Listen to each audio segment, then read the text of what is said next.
What's going on? What's going on? What's going on? You already know what time it is. This is your boy, the historian. You know how we get down. You either get right or you get left. But before you get left, go ahead, hit that like and subscribe button. We got a packed show for you tonight. So sit back, relax, enjoy. We'll catch you in a moment. Let's go. Okay, y'all, this is it.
Hey, I left my Halloween costume out there, man. I ain't worried about it. But we do have somebody who does have a Halloween costume.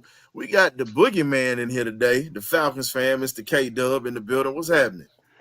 What's up? What's up? Good to be in the building today. BirdCage, let's subscribe us. Happy Halloween. Let's get into it to this matchup with the Dallas Cowboys today.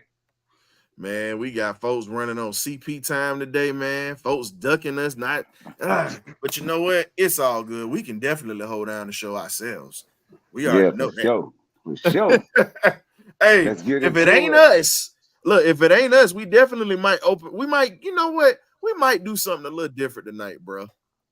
Yeah. You know what I'm saying? We might let some fans come in with us tonight. Do a little something different. You feel me? Why not? Why not? Shake it up a little bit. Yeah. But anywho, all I can say is, man, so welcome to the cage. For those that are on our X platform, thank y'all for coming through. Our Facebook platform, thank you for coming through. And especially on our YouTube platform, thank y'all for coming through as well. So let's go ahead and get to it. We also got somebody getting ready to slide in here, just waiting for him to get his screen right. We got Graybeard in the back. He's taking care of some business. But while he's taking care of that, let's go ahead and talk a little bit about this game for Sunday.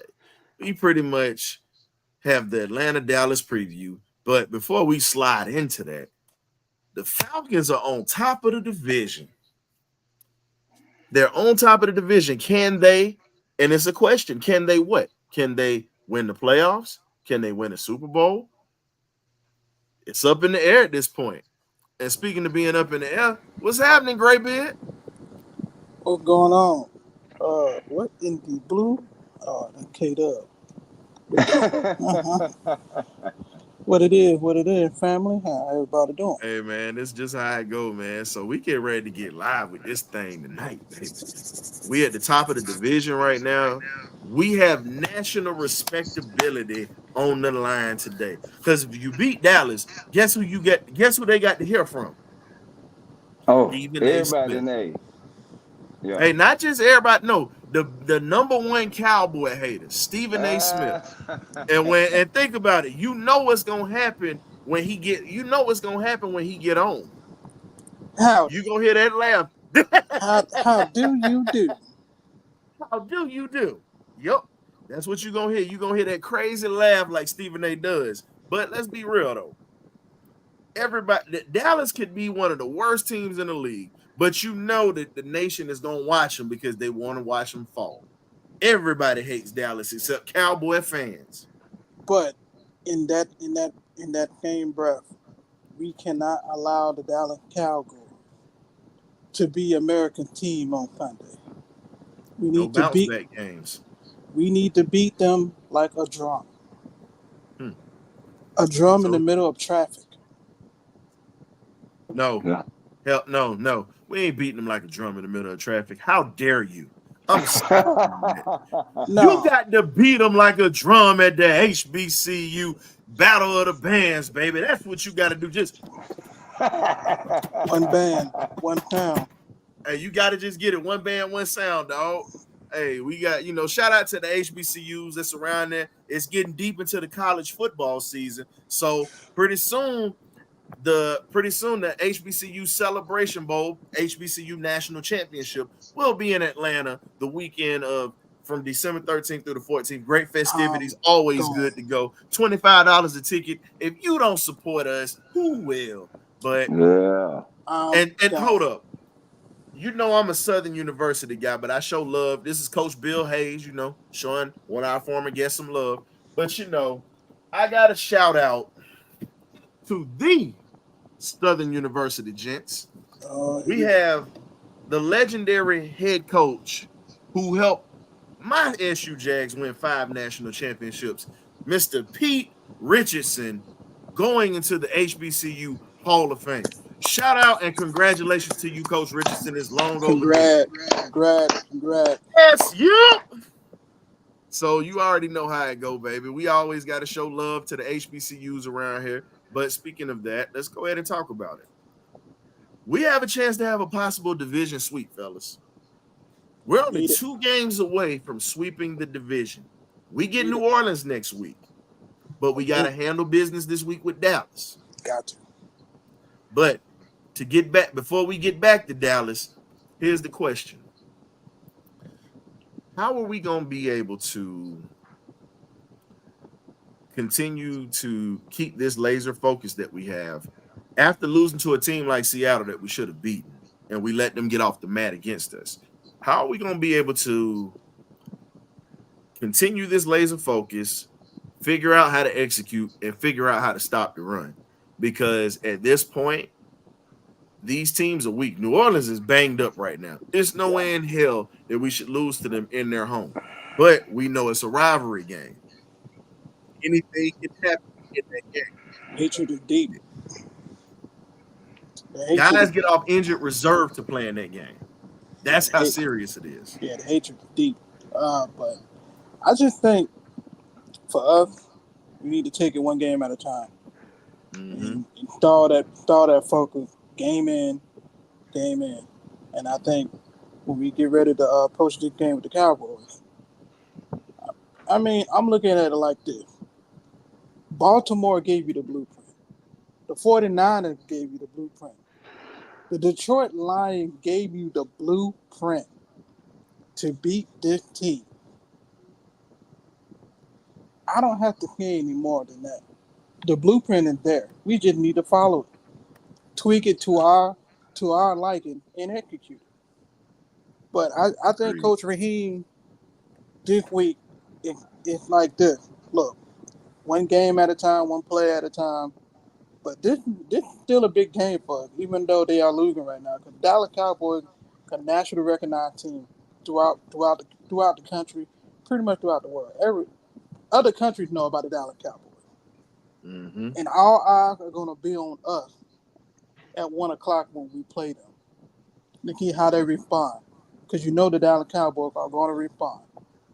We probably going to see a better looking Dak than we ain't seen since week 1. We don't know how the running game is going to look like. We know CeeDee Lamb is going to be jacked. We don't know if Michael Parsons coming back this week or next week. We don't. So there's just so much on the line for us. We beat the Dallas Cowboys. The national media is going to start looking at this Atlanta Falcons team and being like, hey, they're making some noise in the South. Let's ask the boogeyman what he thinks. Well, what I think is we need not to get complacent. We need to keep the same mindset that we have on the road.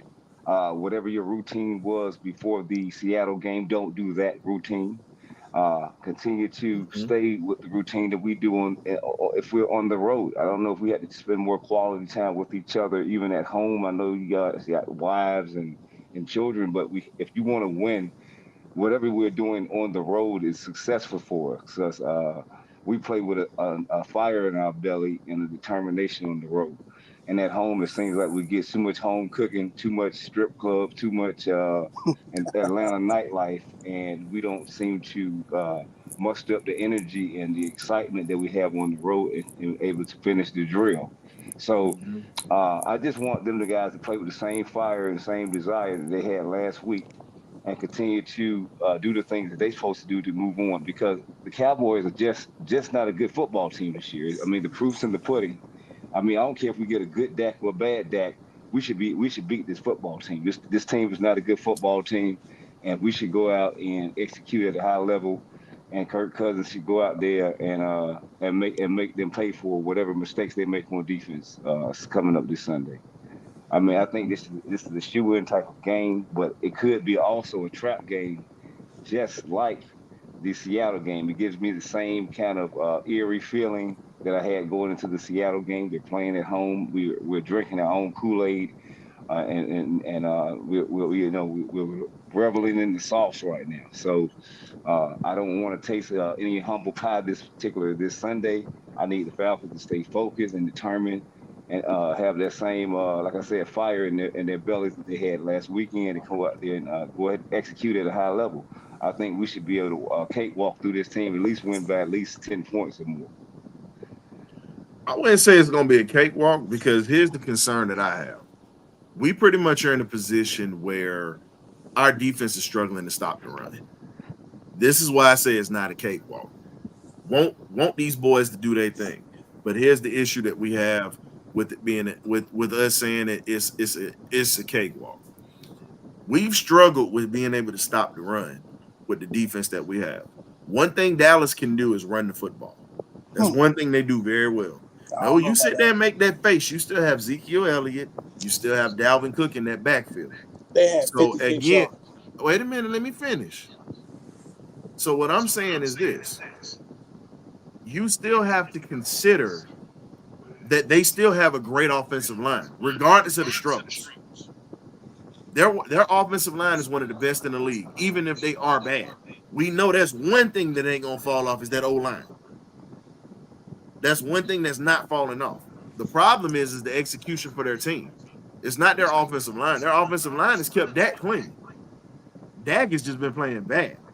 And the problem is you have Ezekiel Elliott, who's still talented, and you still got Dalvin Cook still.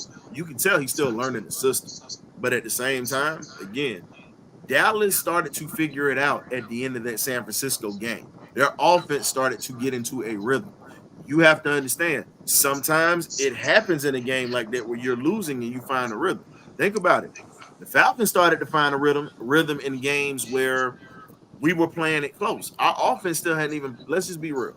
We have yet to play a complete game as a whole team, and we're still winning. So again, you have to take into account all of that. That's all I'm saying. It's not crapping on the team, it's keeping it real at this point. So all I can say is this. Their offense started to figure it out at the end of that game. So at this point, I look at it just like this. The numbers, if you're a stat geek, understand this. Stats are nice to talk about. Stats really, tell a story. But if you use your eyeballs and literally use the camera and eye in the sky, you see that offensive line is not a problem. That offensive line is good. And unfortunately, we don't need to be the team that they finally figure it out and have a get back game at. That's what I'm getting at. No, I didn't say it's definitely going to be a cakewalk. I said it could easily be a cakewalk if we don't go out and do the thing we're supposed to do. Oh no, I wasn't referring to you. I was referring to Graybeard. I was referring to Graybeard on that. I don't think it's gonna be a cakewalk, but I'm sorry. They can't run the ball worth a damn. I don't care. We got a 3-man front. Who have we stopped this year? True. Yeah, that I is mean, true. Who have we stopped? No, let's be real. Who the hell have we stopped this year? Honestly. We played good in that first game against Pittsburgh because they still were trying to figure things out. And they couldn't score. Philly ran all over us with Saquon Barkley. He had one of them nights. but we Just what it stopped when we was. needed. I mean, I'm just Yeah, we looking at stopped them when we needed. No, I want to make sure that everybody, it's not just you, because we have fans that have been saying this, and I need the fan base to understand the reality of this. We have yet to have our defensive line step up and really make a lot of negative plays. The strong point of our defense is our secondary. That is the strength of our defense. Our linebackers are struggling to tackle. Our defensive linemen are not keeping offensive linemen off those linebackers because they are not fit to run the scheme that we run. So again, we have to look at it in all accounts. We can't just look at it from, Dallas is a bad team. Okay, No. San Francisco has a hell of a defensive line too with Bosa and them boys. Yeah, but they were banged up too. And they still put belt to ass. Yeah, that's what I'm saying. I mean, for me, and for me, I'm just saying that their offensive line they're playing 2 rookies on that offensive line. Two of them. And they've held their own against some of the league's best already. Not Detroit. Hey, that's one team. We talking about we're not just gonna speak on one game. If you're gonna talk about it, let's talk about the whole body of work. Baltimore.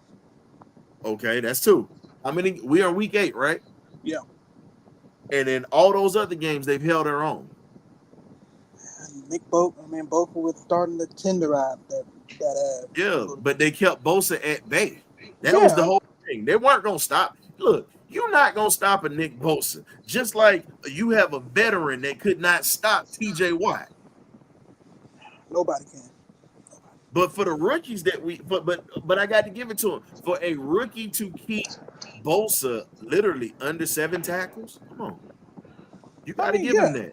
And Bosa didn't really get to eat in that game like Bosa would have eaten. He held his own, bro. I mean, I'm just looking at the fact that we can do something that the Dallas Cowboys can't do consistently, which is run the football. We can run. Sometimes we can't stop the run, but we can run the ball. And we've been running the ball well since Arthur Smith. And what did that get us when we were just running the ball with no defense? But we didn't have a quarterback. But we also didn't have a defense. True. We didn't get a defense until Ryan Nielsen got here. Yeah. So again, and we still missed the playoffs last year. So again, when you look at it all the way around, we didn't have the pieces to do that. And now when we had a scheme that we were comfortable in and we were able to run, and now that you're running that 3-man front, that right there is a problem. Yeah. Well, like I say, we can make any team look like world beaters. We have to do what we need to do. Yeah, exactly. And we got to execute at a high level play in all 3 phases of the football game: special teams, defense, and offense. As long as we do what we're supposed to be doing and play at the level that we've been playing at this season, we should go out and beat this Dallas football team. That's all. That's the only point I'm trying to make. We're just a better football team than they are this year. I need to see better line play. I'm sorry. Offense, I'm not worried about, because here's the thing. We've gone how many weeks without let's see. We went the whole game without hearing Caleb McGarry's name. Got to give him his props. We didn't hear his name for a hold, a false start, or anything. He played an exceptional game against Tampa. And that's normally a game that he gets cooked in. True. So again, if you can't control the line of scrimmage, you're not going to win ball games. Absolutely. Because if Dallas's defense stops us on one of our possessions and they score and we're having to play from behind, it's cool. But if our defense can't stop them, it's a problem. I agree with that. That's why I'm saying I need my defensive line to step up. I need to see the defensive line really stop the running game. we don't do enough rotation, or what? I mean, I understand the 3-4 don't work. 3-4 does not work. I get it. It works it works when you know how to use it. But most of the base defense that we've been running in, they've been running a lot of dime packages and everything else, and they haven't been letting the corners play physical. That also has hurt us too. Because I know Gimmerman on the defensive side, he run a pick man box. He gonna make sure he stack that box. I promise you that. He gonna be like this. Y'all can't run the ball home. If Kirk got to throw it 50 times, so be it. Okay, well, we've seen what that happened. We can't do that, bro. We can't do that. But I understand that, but if that's what the game dictates, we've seen that our quarterback can dish that thing out. But they can't stop the run like that, though. That's but what I'm saying is, we want to go out there and establish the run. That's what we want to do. We got 2 bell cows. What I'm trying to get at is, if you're going to stop this run, you got to go stop Mooney now. You got to go. Thank you. You gotta spread them out, bro. Because here's the thing, with that defensive line. See, I already see what night this finna be, K-Dub. See, last week it was you. Now we got this one up here that want to act out of pocket. So it's pretty much gonna be his night tonight, dog. No, it's not that, man. I'm just messing with you, bro. I'm just looking at the fact that Dallas is not Dallas, but we don't need to make them look like American team on Sunday. We made Seattle look like a damn world beater, man. Yeah, and they got drugged 31. If we were playing in Dallas, I would feel a whole lot better. We playing at home, and we don't play well at home this year. We won games at home, but we don't play well at home. It's like we have to have our backs against the wall to play well with adversity. Yeah. We're one of those teams that like to be doubted. We're like, don't pat us on the back. Don't give us no credit. We play better when no one gives us credit. Apparently we just like to take over traps right now, but we don't like to protect our own.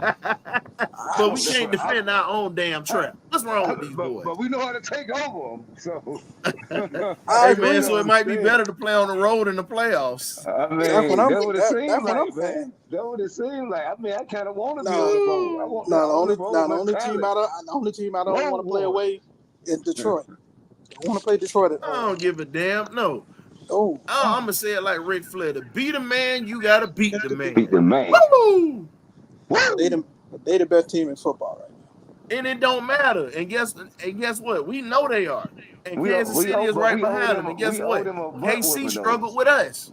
That's one thing about Detroit. We owed them a butt whipping. They handed it to us last year. Exactly. Yeah, I'm not worried about it, dog. Look, any given Sunday, you can have your ass handed to you. Any given Sunday. Oh yeah, I know. And at that point, I look at it like this, man. We just have to get some things squared away on this end. I don't mind optimism, but I need some realism to go with that optimism. You know, we can't look. You can't eat pound cake, peach cobbler, and stuff all the time. You got to get your green vegetables that you might not want. You got to eat some food. You got to get that food to fill you up, and then you get the sweet stuff to go with it. It's kind of like eating them. You got to eat the Brussels sprouts on the plate before you get dessert. Hell no. Hey man, that's how it is. That's how it is when we talk about these Falcons. You know, we might as well stop calling them the blood pressure birds. You know, that's the correct. No, it's the reason why I'm saying it. K-Dub smirking, he know what I'm talking about. He's smirking behind that damn mask. You know, we had it was some words out there. Somebody wanted to take the term, but it was coined right here. But it's all good though. It's much love on this end though. Shout out to the content creators who decided to use the term. That means we are being watched. So we appreciate you for watching us. We love all the viewers that come on. But thank you though. Thank you for making that term popular for us. But we started that here. But I'll go ahead and say this here. We might as well call these boys the Dirtybirdz, because damn it, you got to eat the dinner before you can get to the sweet stuff. And a lot of the time, you got to eat the bad vegetables on the plate that you don't want to eat. True. Yeah, that's how it is with the Falcons, man. You got to take the bad before you get the sweet, because we still at the top of the division. That's the sweet stuff. The bad part about it is we got to look at the reality of the deficiencies that could hurt us in the future if we don't address that or at least make some adjustments. If we're not gonna make any trades during the deadline, and Yeah, it look like we I'm going stuck over with the the team I'm we going got. over the topics. I'm skipping them, but the hell with it. We doing what we want to do tonight. Yeah, I don't. I mean, there been speculation that we might get one of our players that we had last year back. I wouldn't mind it. I'll take him back in a heartbeat if we can pull that trade back. But I think Terry is pretty content with the roster the way it is right now. Yeah, At I least mean, that's my opinion.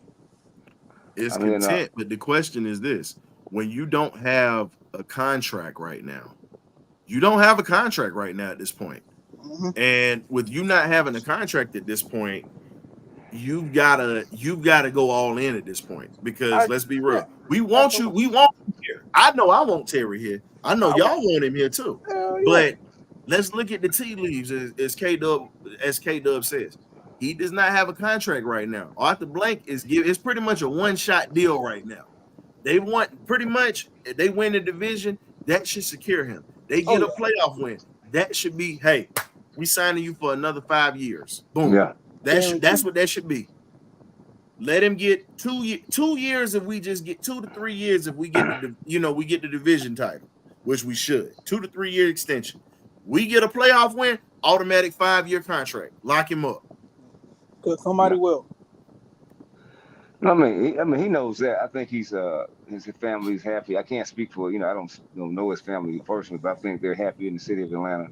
Like Ryan said, he's on his own prove it deal with Arthur Blank, because one thing he does know is Arthur Blank has the cash to set you up financially for the rest of your life and your family. So I think it's in his best interest to get us into winning mode. But I just feel like he's sitting on his hands. I see all the smoke and all the speculation of all these different guys they bring up each week, but we haven't made a move to go get him. And usually he's pretty swift and smooth when he's going and make a trade.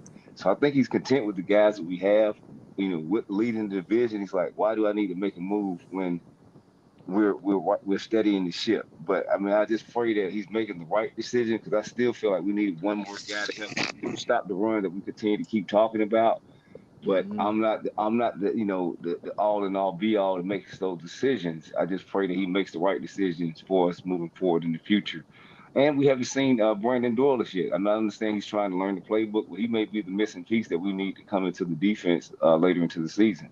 I know he's just a rookie, but sometimes rookies can make a splash at the right time, And right now may not be the right time, but maybe a week from now, 2 weeks from now, he comes off that inactive list and shows out and kind of gives us the spark that Ruka Roro was giving us before he got injured. So I'm just hoping for the best for the defensive line and guys moving forward, because if this is what we have moving forward, I got to support them, because if there's no more cavalry coming in on a trade or via just signing someone, then this is what we got. I just got to deal with it. I agree with you on that. I agree with you on that wholeheartedly. And at this point, it's just one of those. It's one of those things that you really have to look at. Like at this point, I'm gonna be honest with you. We need to start looking at Trey Hendrickson. Yeah. If we're gonna do anything, we do good business with those teams up in Ohio for some reason. We always get good players out of Cleveland, and we always get good players out of Cincinnati. Mohamed Sanu was a prime example of one of the best players that we got out of Cincinnati. Everybody think that was a bad kind too, but he turned out to be a good one. Nah, but he had the least amount of drops in the NFL. Exactly. The least. So I can't say that was a bad trade. No. I'm talking. Oh no, we know that the experts wanted to say it was a bad trade because Mhm. they came to Atlanta. They always say it's a bad move. Just like they said it was a bad move to bring Kirk Cousins in and let Michael Penix sit. But you see that every rookie quarterback has already been benched already. Yeah. Michael Penix Jr. sitting and learning how to win. Michael Penix Jr. is learning how to run an NFL offense. Like the talent is there. It's just the fact that he's learning the other side of it that people don't understand that goes along with being a leader and a quarterback. He's learning how to be a better leader because Kirk Cousins is loved not only in the locker room, he loved by the city already.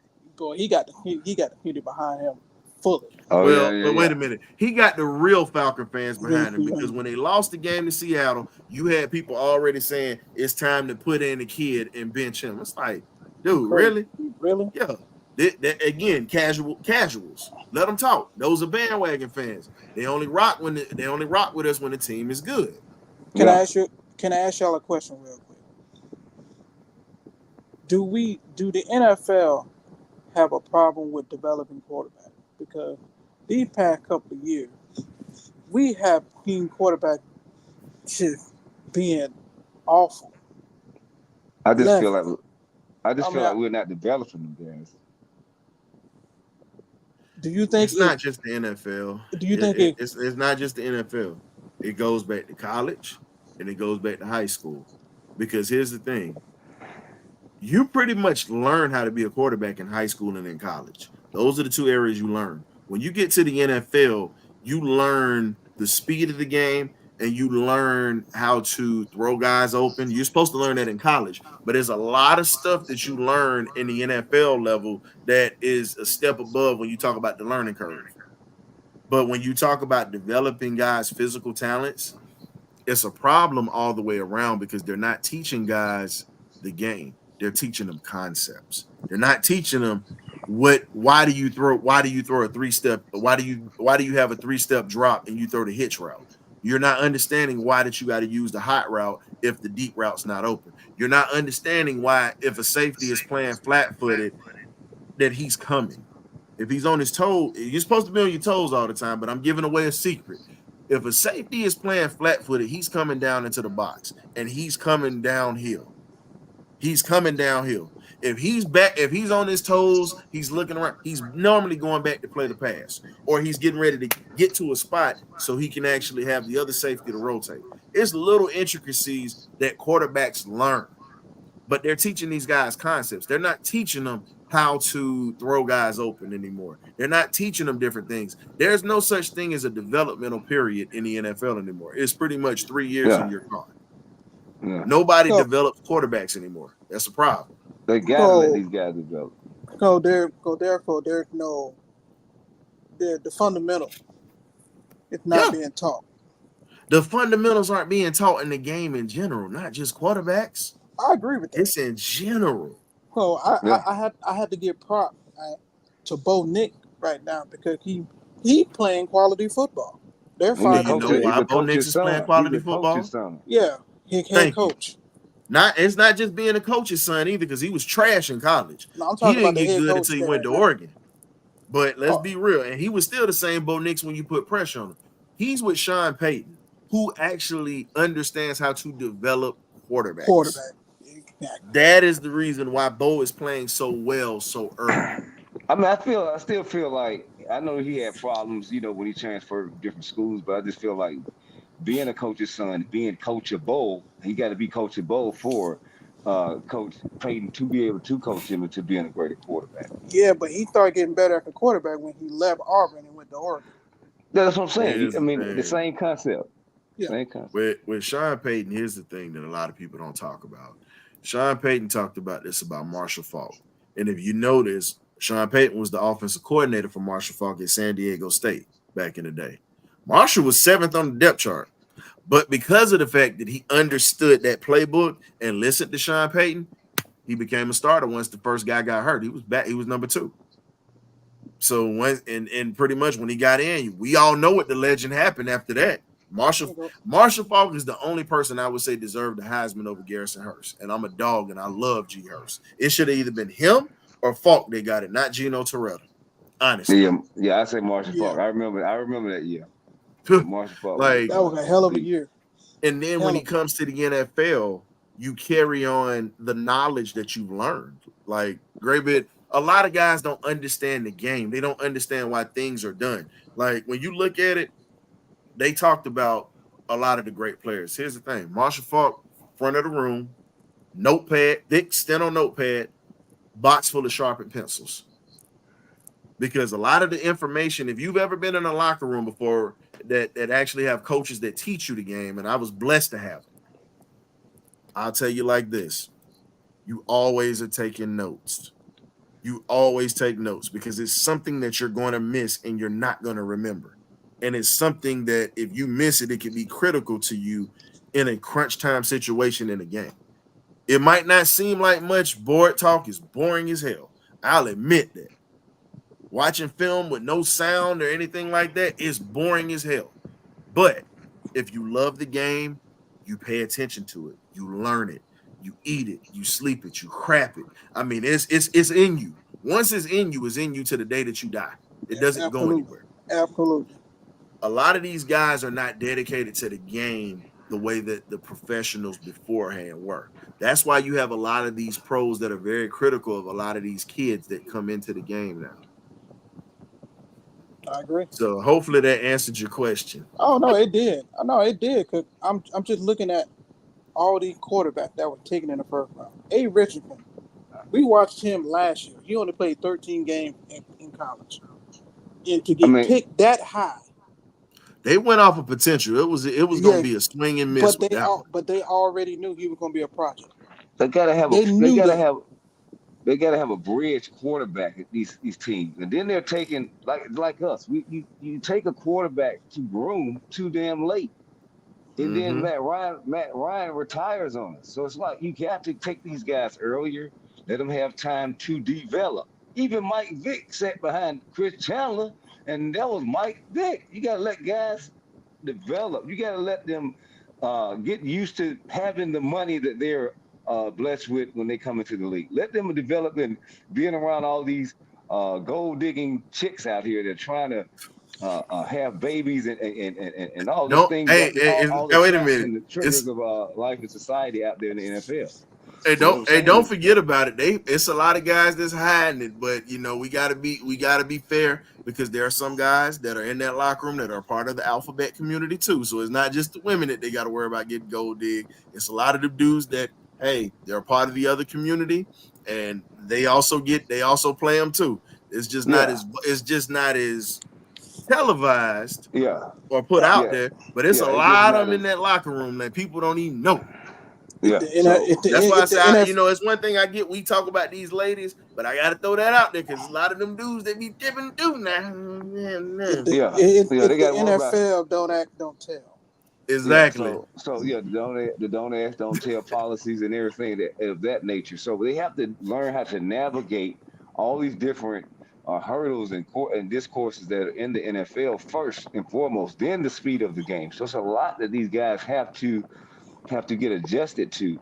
And these organizations and these fans, I mean, I'm a fan also, we put so much pressure on them. So like I said, I'm glad that we brought in a Kirk Cousins. So Penix, his record is unblemished, and he's able to sit back and learn how to lead an organization, lead a team, lead guys into hostile environments and go over there and take over people's traps and do all these things. So he's learning all the things that he needs to do to be a great and successful quarterback and to lead a group of quality men. You're not leading guys in college anymore. You're leading grown men with bills, kids, baby mamas, drama, people trying to sue them.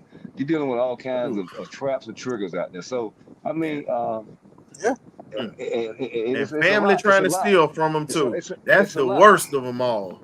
I mean, it's a lot. So I just feel like these quarterbacks, I don't feel like it's their fault. I mean, of course, as an athlete, you always feel like I'm ready, but you're not ready. I mean, I feel like you at least need to sit at least 2 years for some of these guys, but maybe 1 year. 1 year if they consider you a bona fide starter, you still need to sit at least a year if they consider you a bona fide starter. Everybody's not going to be a Matt Ryan and have the pieces around him and lead them like they did. Everybody's not going to have that kind of career. So majority of these quarterbacks need to sit at least a year, preferably 2 years for guys that didn't have a lot of starting reps in college, like Anthony Richardson that only started 1 year or something like that. And remember, Jalen Hurts sat behind Carson Wentz for almost 2 years. Again, when you look at everything, like you said, it's about the maturation. But speaking about maturation, apparently somebody wasn't mature enough to put the ball across the goal line. We got pictures of it. We got to talk about it because guess what? he do some dumb stuff like that in a big time ball game that could cost us. Like that was a division game you did that in, and that really could have changed the momentum of that game. It could have. It really could have changed the momentum of that game. We could have lost that game. Exactly, but it wasn't just him. Tyler Algier, his first fumble in the NFL, his first fumble came at the worst time, and it cost us 2 points. Thank God Mooney was there to knock the ball out of the end zone. He was thinking with his brain, like, hey, I'll give up 2 points before I give up 6. Because if they got 6, they got a chance to get back in this game. And we see how close the game was all the way to the end. But Kyle Pitts, I'm going to say this here. I was so happy to see you get benched. Because when we talk about guys understanding the concept of the game, I'm gonna tell you this here. My hate is as loud as my doggone praise. Yeah, it is. It is. I keep it 100 all the way around, and I'm gonna say it like this here. You freaking idiot. You idiot. Get across the line. Quit trying to show out. You so quick to celebrate because you want to be on camera. Get into the end zone. You get your chip and dip deal if you score touchdowns, buddy. You get praised and you get called a unicorn when you score. The refs gave you that one. Yeah, and they made up for that sack that Grady had a couple of years ago. That's what I believe that was for. But you literally fumbled the ball at the goal line, bro. Yeah. Being stupid. If they would have called the fumble. Stupid. They would have called the fumble. It wouldn't have got overtime. Exactly.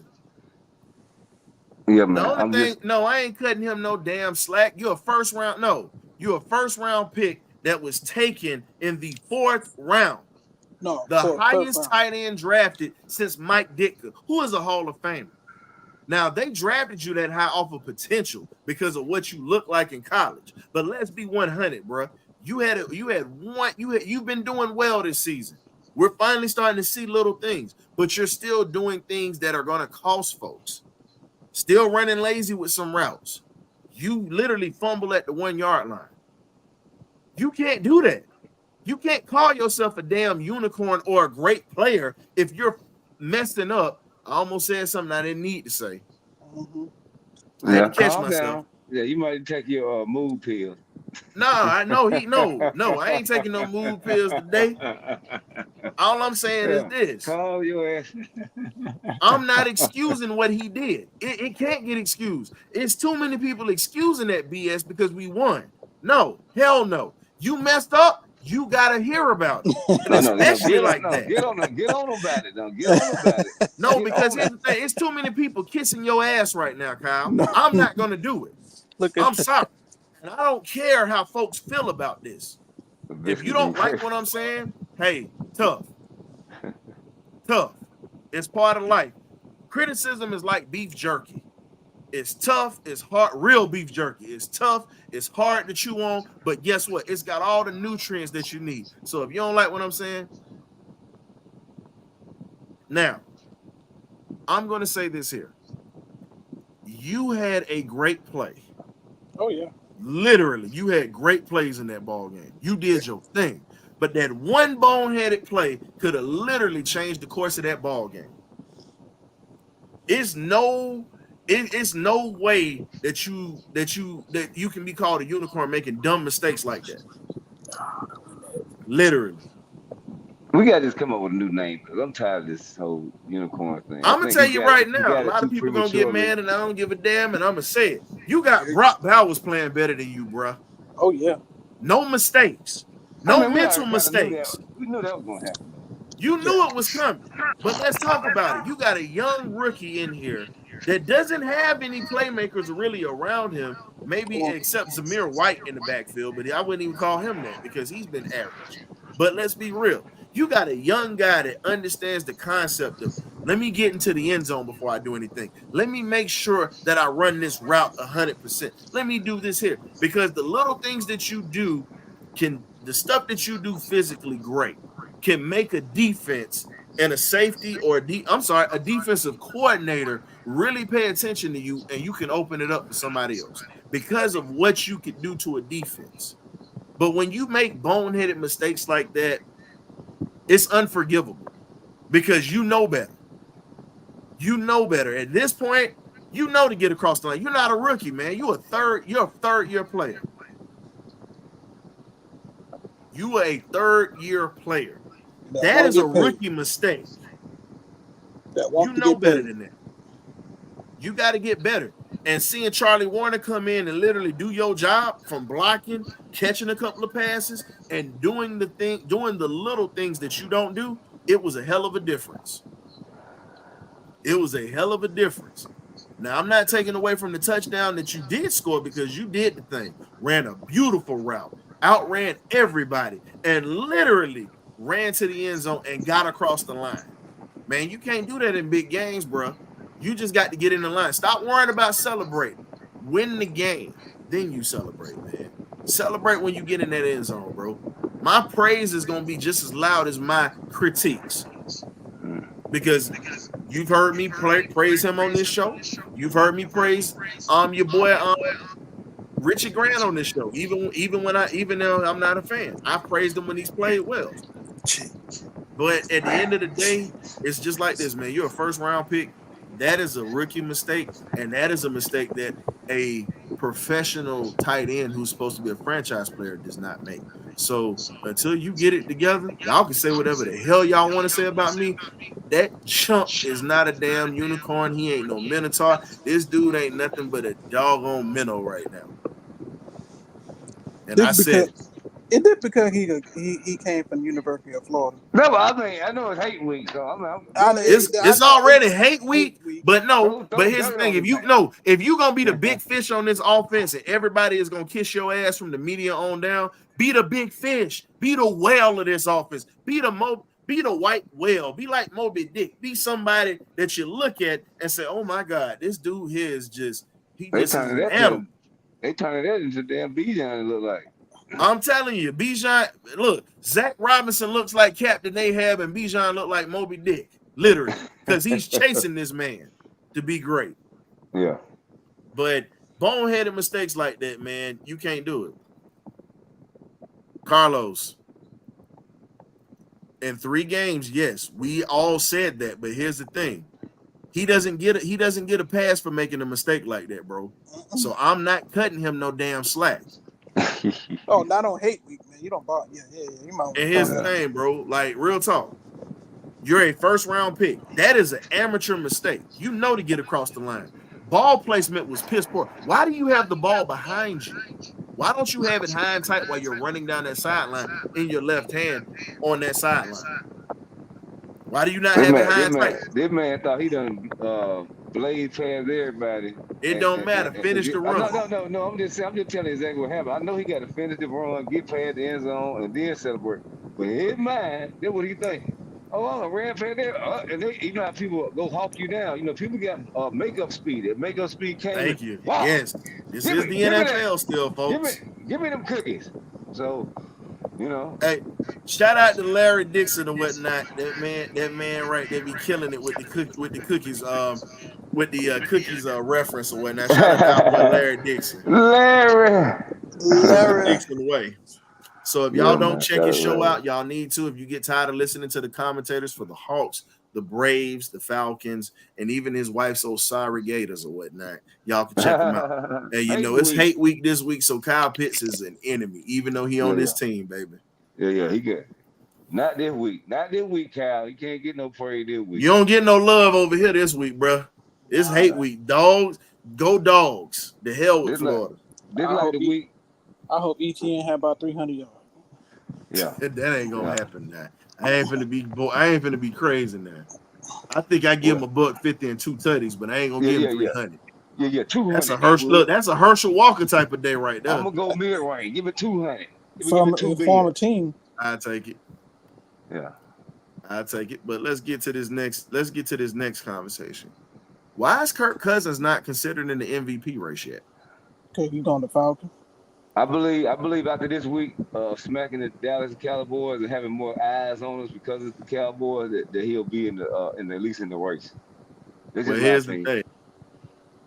Ritter is number 3 in the league with passing yards right now. Yeah, number 3 in the league. He took one of the worst teams in the NFL, and he has them at the top of the division right now. And he's literally got 2 receivers over 500 yards. Just saying. Yeah. And has had 3 comeback wins already. Yeah. In prime time now. Thank you. So again, why is this man not mentioned in the national conversation? I'm gonna tell you, I know Jared Goff. Jared Goff should honestly be the leader of the MVP of the league category right now. The way that Detroit is playing, he deserves it. But Kirk needs to be talked about, though. That's just he need to be in the running. I believe we know Kirk ain't gonna get it over Goff. If Goff plays like this all year, he's getting the MVP, no doubt. But no doubt. Kirk needs to be mentioned in that conversation right now. That's just my opinion. He played on the this week. We went after this week. I just feel like we get a little bit more respect because it's just who it is. It's America's team, so called, even though they're down this year. Hold on, put that comment back up there. I missed it. John's talking about what we were talking about with Kyle Pitts. He said that fool did the same thing Ritter did last year, Cadillacing into the end zone. Oh yeah, that's exactly who did it last year. Oh yeah. Oh, I remember when you ripped into Ritter last year. You were the one who ripped into him. I ain't get a chance to. I let you just have that one. Yeah. I'm glad he brought that back to my memory. We all did. Yeah, but I'm so happy to have a real quarterback now. It's ridiculous. Oh my God. That experiment. How did your boy saying Coming to America, Mr. Randy Watson? Yes. That looks so lovely. Don't you disagree? That boy good. That boy good. Good and terrible. Good and terrible. I love that. Man, I love that movie. Hey, if Kirk Cousins win the Super Bowl, we gonna be on the mic.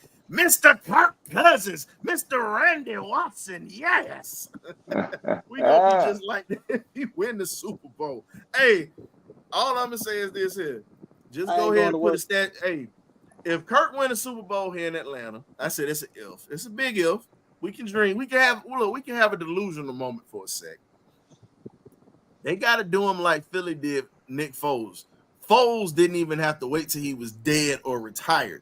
They put a statue of that Joker right out front of the stadium, literally after he won that Super Bowl. Him and Doug Peterson.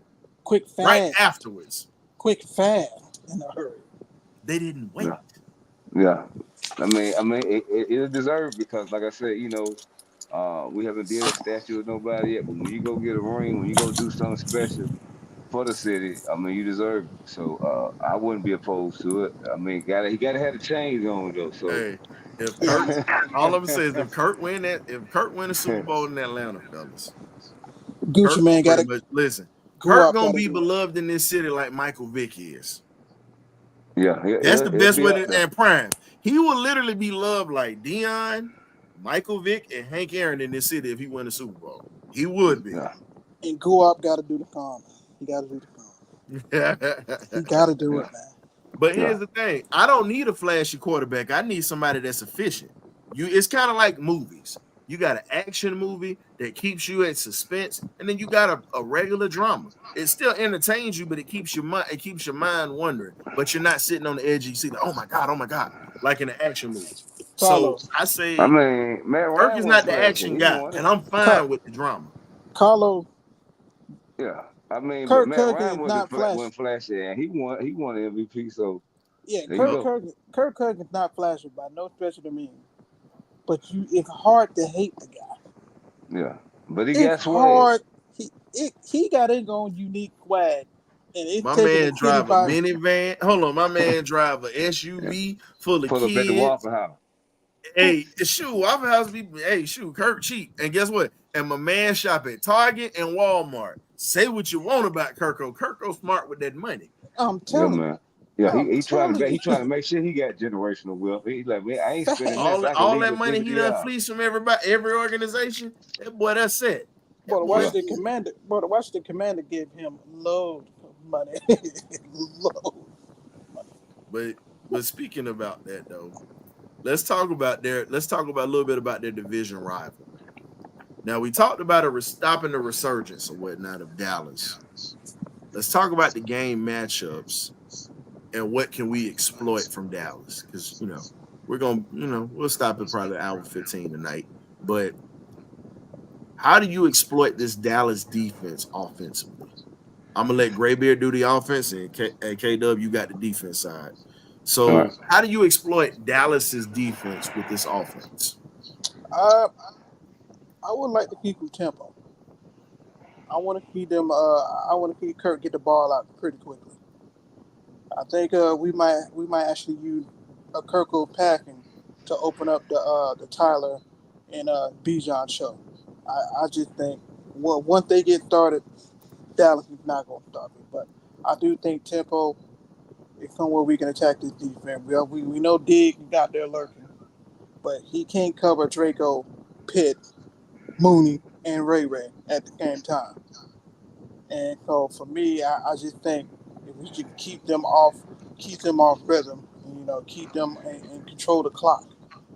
I think that right there can really, really put Dallas in a pinch because their injury, they got a lot of injury, and they ain't got that much depth, especially on the back end.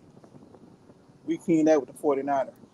So I just think with that, I just think Jimmy Lake just need to attack that deep, to attack Jimmy defense with consistent pressure of running the football probably to the weak side that cone blocking team and see what we can do with that and just try to keep them out pace. But I started the game with a 2 minute drill and see how they react. Just catch them off guard. See what happens. Makes sense. So, K Dub, for the defensive side of the ball, what would you like for the Falcons to do? And when Well, you say you want them to do, how would you want them to attack this Dallas defense? I'm sorry, this Dallas offense, excuse me. like I would like to see them, like I said, play more man. Like I say, and like I said, send a lot of different blitzes from different areas. Man, you got to keep guys guessing. I mean, send them from all different areas, like from safeties blitzing to cornerbacks to linebackers to defensive ends. I mean, you got to send people and send them from different ways. Like I say, and also keep a bracket and double team on CD Lamb. Not let him like go off like DK Metcalf did to us against Seattle. And like I say, continue to have that safety play to be exceptional. I just feel like we need to go out and be what we are this year. Our identity shows that we turn the ball over. We go out there and turn that ball over. So I feel like whoever wins the turnover battle, I keep saying this every week, wins the game. So we go out there, win the turnover Mm-hmm. battle once again, we win this game. So go out there, AJ, you keep continue to keep that momentum going, go get you another interception. Go ahead and make it a regular occurrence and make it something that you do each week. Go out there and go be a ball hawk.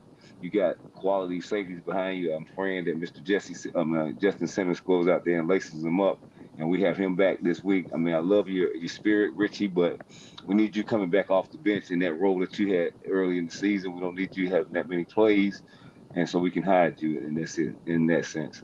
But I just feel like this defensive line, I'm putting out a pledge and I'm putting out basically a response to you guys. I'm calling you out, defensive line, to stop this run.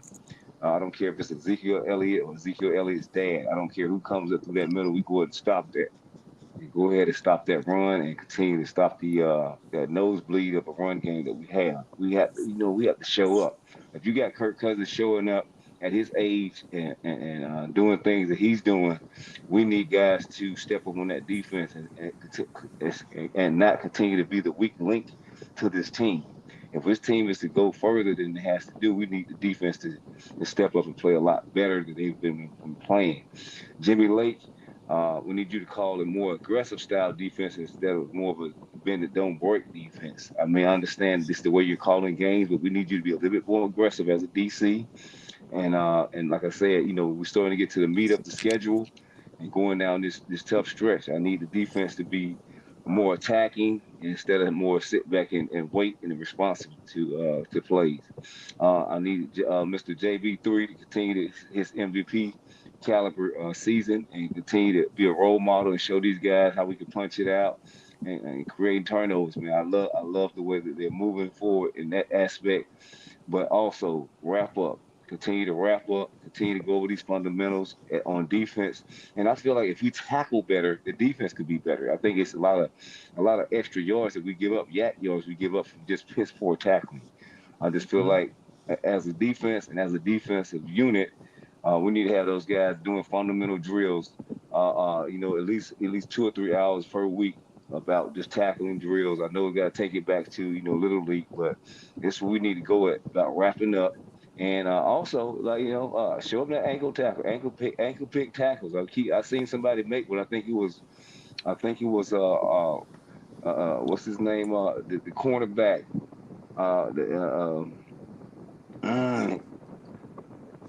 Clark Phillips III. There you go. He made an ankle pick tackle, and it was textbook. That was my tackle. So that, like I said, the bigger they are, the good old shoestring tackles. Especially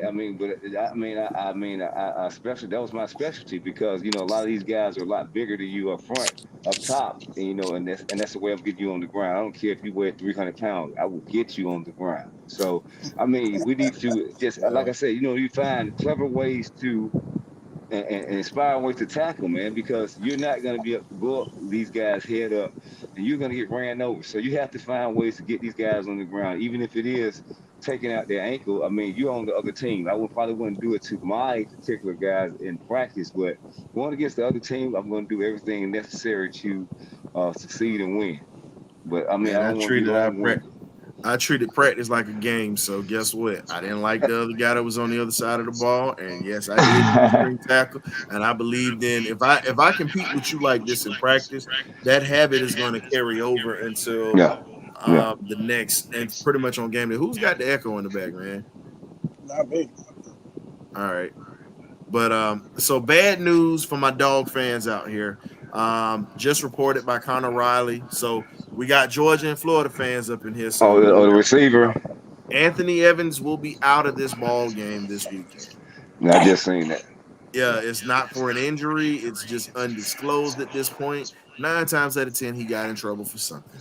Yep. Yeah, man. Anytime they say undisclosed, that is what that means. So we will be without one of the weapons. But now young Sokovie White has a chance to play this week. Time to shine. Yeah. So unfortunately, that's what it is. Also, Dan Reeves will be in the semifinal conversation for the Hall of Fame. That's I good. like that. Yeah, I like that. He should have already been there way before he passed away, man. So of course, it is what it is. But coming in right now to help us close this thing down, we got the Cricket Deacon, John Harris, in the building of the eye test. And we got a shout out to all the content creators that have come through. We want to shout out A1 Forever, our boy Chris that's over there with 95 North Sports, Smitty, Berto. We see you. Appreciate y'all doing big things. Salute, fellas. Larry from the Dixon Way. And what's going on, Rich? Appreciate you coming through. And then Larry talked about the South Carolina State Bulldogs whooping on Mac Central right now. Hey, we see it. So all right. So here's the thing. I say this here. Georgia pretty much is in a situation where they gonna have to pull up their bootstraps, and now Kirby gonna have to be forced to play some of these young guys. See, Kirby, you can't wait to play them, dog. You got to play them just in case things happen. Yeah. But John, I'd like to hear your side of this right here for the how do you think we need to attack Dallas, and what's your score prediction, man? Good evening, gentlemen. How you doing? Say my pleasantries beforehand. Dallas is 31st in rush defense. That means they're leaking like a sieve. What does that tell you, Mr. Offensive Coordinator, that you need to do? You need to saddle up that mule, dangle a piece of corn in front of him. If you have to beat him, you beat him. If you have to feed him, you feed him. R-U-N, like a stolen government mule. Every time, every chance you get, put somebody back there at fullback and run them over. That sets up the play action pass. Kirk Cousins does his thing. Easy victory. in the Georgia Dome. And I'm just calling it the Georgia Dome. I know Mercedes-Benz on the thing. But thing is, we have problems winning at our own house. Yeah. I mean, you got Dallas right where you want, right in your crib. The Joker's trying to sneak in through the back door. You know you got one of them double-barrel shotgun houses where the kitchen and the living room and the dining room in one barrel and the bedrooms in the other barrel. They done snuck in through one of the bedrooms. You know your house better than anybody else. And when you decide to get him, you can get him wherever it is you can get him. That's what the Falcons need to do to these people visiting.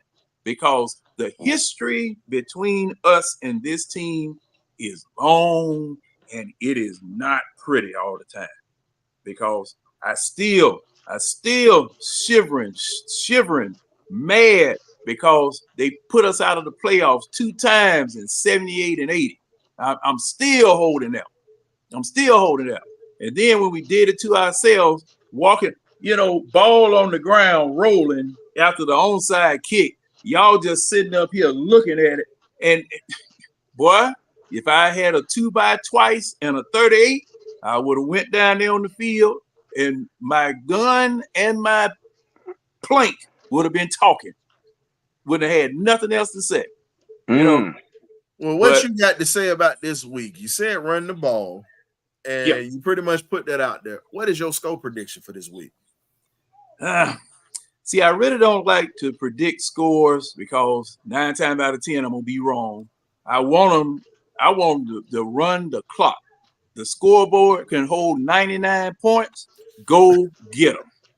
Yeah, but if you want ball control, it's probably gonna be low scoring then. See, the thing about what I was saying about the run, since they are 31st, we can set them up for big things. We can bomb them over the top once they start committing and those safeties start creeping up and everybody's about 5-6 yards off the line of scrimmage. That's when you get them. Play action or straight out of the pocket. Because we have the weapons to do it. Yeah. What's good, Rich? I guess Rich's camera went out for a sec. I was getting ready to ask Rich because we getting ready to wrap up. I was gonna let Rich give me that score prediction and whatnot. All right, let's go. All right. So, what's your score prediction, man? Whatnot? I'm gonna be honest. I'm about like John. I don't really like score prediction because every time I do, it just I'd rather them just go out and play for real. But I'm gonna be real. I'm gonna be honest. If we do what I think we should do, which is run the ball down their throat, I get their secondary banged up, but I'm about like, look, just run the ball down their throat till they stop it, then they stop it, we just go play action. This ain't the week I want to see Kirk put up 500 if it's not me. You know what I'm saying? I just need you to win because in my mind, I'm going to keep it short and sweet, but in my mind, this is a real statement game. That's why he hasn't gotten it. In the media mind, we only have really just fast out, if you want to say, in our division. Outside our division or like outside of the South, like when we played Seattle, we looked like a cluster, you know what. So I think that's what the whole loss really is because they already expect him to win a division and win playoff game. For him to get MVP, he's going to have to win more than one. And that's because he's already done that. And that's just probably, I feel like that's why. But if they go out there and play their game and run that ball, because I think they get Parsons back. That's why I'm sort of iffy on the score because I don't know how they like. If you come out in my mind, if you come out throwing like you did in that Seahawks game, it's gonna be a long game. Go on and run the ball first and set that tempo, eat up that clock because yes, we're a fast attack team, but we need so much time up there so we score so quick now. We score like back when Matt Ryan was here. We score so you can turn your head around and they'll been done scored or at least drove it almost up the field in the goal range. So I'm gonna say something like 24-17. I think it's gonna be low scoring. because they want to keep everything in front of them.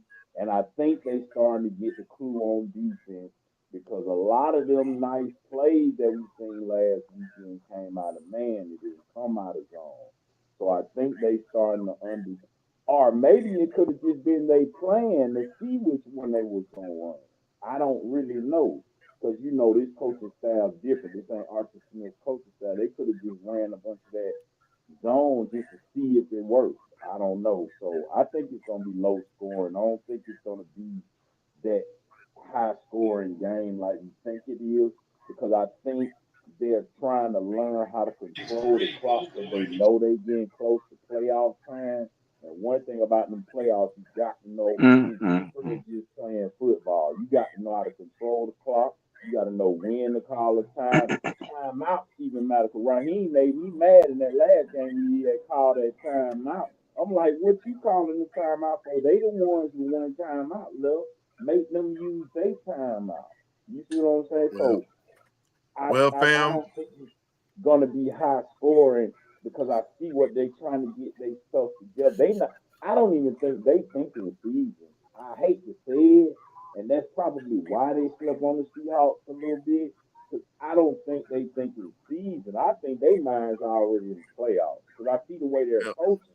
They're trying to get better every week, and I think that's why I feel you probably going to see a lot more man because look what they accomplished in man. They're going to mix it up so you still going to see some zone, but I think you're going to see a lot more man being played at this point because no, I got you on that, Rich. But what I'm gonna say is this: because we got to wrap this thing up because we'll be sitting here talking about last week. I'll tell you this: the score. Now I'm gonna say this: since none of y'all want to give a score, now I asked y'all jokers, all y'all on the panel, to give me a damn score. Oh, I didn't hear you. Asked all no. Everybody done had their time. Everybody done had their damn time. Rich just took 15 minutes just now. Hell no. Everybody finished. Silencio, por favor. I'm speaking a little Spanish for you tonight. A little cha-cha for you. I'm going to say this here. I think we go ahead and win this game 28-14. That's going to be my score because we're going to try to play a lot of ground control like Rich was saying.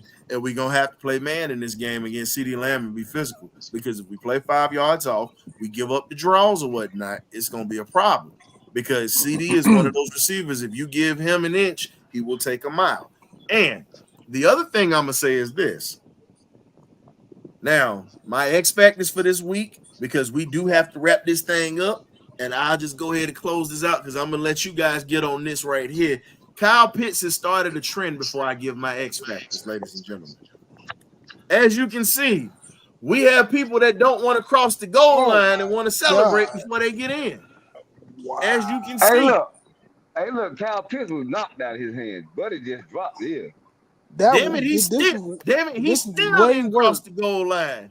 No, that's a fumble.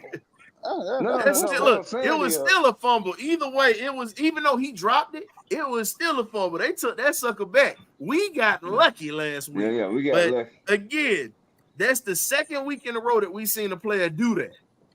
Excuse me. That's 2 weeks in a row we've seen that. Now, this time, a DB didn't knock it out of his hand. He just willingly dropped it. Yeah. I'm telling you right now, you be running until your heart busts out of your chest. That's how hard I would be running my players if you do something stupid like that. But again, my X factor for this week, offensive line. They're going to be key with us winning this ball game. Keeping Kirk Cousins upright and opening holes for Bijan and Tyler. Defensively, I'll say my X factor is going to be the linebackers this week because they're going to have to make plays. So what X factors do y'all have for me real quick? And I see you in the back, 27-9, Graybeard. What X factors do y'all have? Make it quick. Minute apiece. Let's go. Quick. My X factor on offense is going to be the TB, the Tyler Algier, and Bijan show. I think if they can get over 100 yards compete, the game is signed and sealed. I think for my X factor on defensive line, Onyemata, Grady, we need something special from y'all. Okay. My X factors is once again on offense, Kirk Cobain, and then On defense, I got AJ on this week that he show up against CD Lamb. All right. John. My X factor is the Atlanta Falcons. Hey, take the whole team. Hey, take the whole team. I'm with you, John. Off the paper, put it on the Hey, field. how you say it? Take it off the paper, put it on the field. Put it on the dang field. I stamped the approval. Rich, what's your X factors this week? Offense and defense. I'm gonna go with Kyle Pitts, and on defense, I'm gonna go with our safety. Okay. I usually Just make sure your boy crossed the damn goal line this week with the ball in his hand. Yeah, he better learn from that. He's gonna be here a whole another hour talking to me about that. So If he do that mess again, John, here's the thing. He already took accountability for BirdCage that's gonna be at the stadium this week. Oh no, I know I'm gonna be in attendance. I know we got a few other people that's gonna be in attendance. By the name of we got Turbo that's gonna be there. It's a few BirdCage family. We all gonna be there this weekend. So guess what?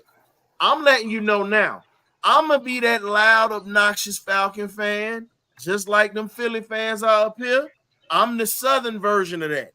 I will say stuff that will that people gonna be like, oh shoot, we ain't know Falcons fans can be like that. Yes, I am going to be volatile. I'm gonna support my team. I'm gonna heckle the Cowboys, but damn it, Kyle Pitts, I'm gonna let you know now. Don't mess up. He took accountability. Don't do what you did last week. He said it'll never happen again. Hold up. If I may indulge you for a minute, just 1 minute. Kyle Pitts taking accountability for doing something stupid like that means as little to me as nipples on a. Oh, okay, I'm just gonna do that. Yeah, we're gonna keep moving on. Yeah, we gonna keep. Hey, we got this. I'm gonna move on because that doesn't mean nothing. He still needs to have a foot hung up in his rear end for doing something stupid like that. This man is a 4-year veteran. 4-year veteran. 4-year veteran. You do not make and you can't say this was a mistake. This was a lack of concentration, a lack of effort, a lack. Son, don't you ever do no stuff like that before no more. Now you still gonna get this butt kicking, but I'm gonna let you play. But you do that again, I'm not gonna be responsible for what I do to you out there in front of everybody on that field. Y'all know what John said? Look, oh John no, went old school y'all just didn't now. notice the bench. Y'all didn't notice when nobody when you made that touchdown when nobody over there congratulating him. Nobody. Nope, because they know he did it stupidly. They all talked about it. I'm gonna say Rich. And see, people what think John just did. John, you went old school just now. It's like how you said when you was getting that butt whipping back in the day. I ain't gonna do it no more. I know you ain't gonna do it no more. I know you're not gonna do it no more. You ain't gonna do it no more. Mama sitting there putting that strap right on your behind. Don't do it no more. I know you ain't, because you gonna man, look, right there, boy. If Parcells was the coach, what you think would happen to that boy? No, I got one even better for you. If Belichick was the coach. If Belichick, Belichick. Yeah. Imagine if Belichick. wait a minute. Imagine if he'd have did that with Belichick, fellas. That's all I'm gonna say. They'd have cut him so fast that they would have cut that joker so fast that his new uniform would have been ready for him when he got to the next team. Say what you want. Belichick cut players in the middle of the season. Nah, it ain't even got to be Belichick. If it was Dan Reeves or Mike Smith, he wouldn't have been in that game again doing that. Hey, I let's just say this here, and I'm gonna wrap this thing up. I know that firsthand because my godfather played for Dan Reeves when he was with the Broncos when Dan first became a head coach.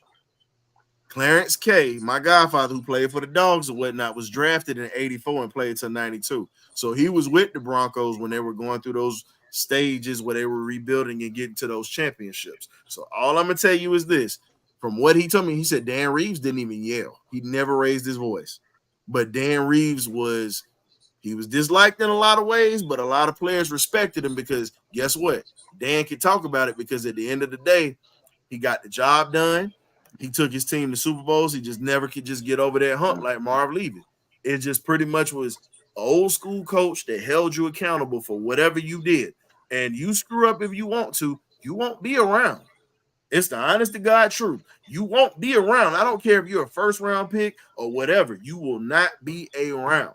Trust me, there's many players that have been cut that were top players for Parcells, for Bill Walsh. It's many of these legendary coaches that have cut top draft picks and sent them on their way because of stuff internally. But they don't ever talk about it, though. They just make it seem like players want to trade. Sometimes the coaches, it's time for you to go.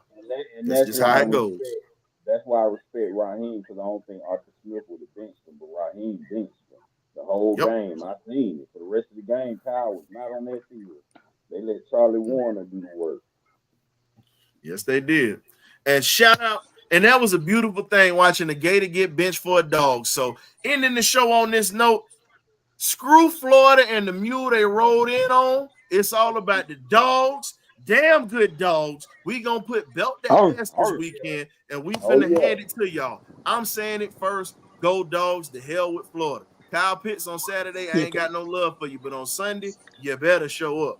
Play angry because you're gonna be pissed off when the dogs put foots up Florida's you know what. So shout out to Rich, John, Graybeard, and K-Dub in the building. And shout out to everybody that tuned in on X, Facebook, and also YouTube. We will see you Sunday for the pregame meal. The pregame meal is going to be a little different because I'm going to be on the road and I'm going to be up in the city. You know, it's going to be a little different. So y'all got to work with it. But then we're going to have a show. It's not going to be directly after the game. Got to get to place where I'm going to be laying my head. And then we're going to have the show probably maybe 45 minutes to an hour afterwards because got to catch the train, do some other things or whatnot. But we are going to have a show on Sunday, but it's going to probably be a little after the game once we get everything situated. We'll definitely have a time for you guys and have a commercial letting you know what the times are. So thank y'all for tuning in tonight. You either get right or you get left. Y'all get ready for this butt belt the ass whipping we about to put on these boys, man. It's the BirdCage. We out of here. Peace.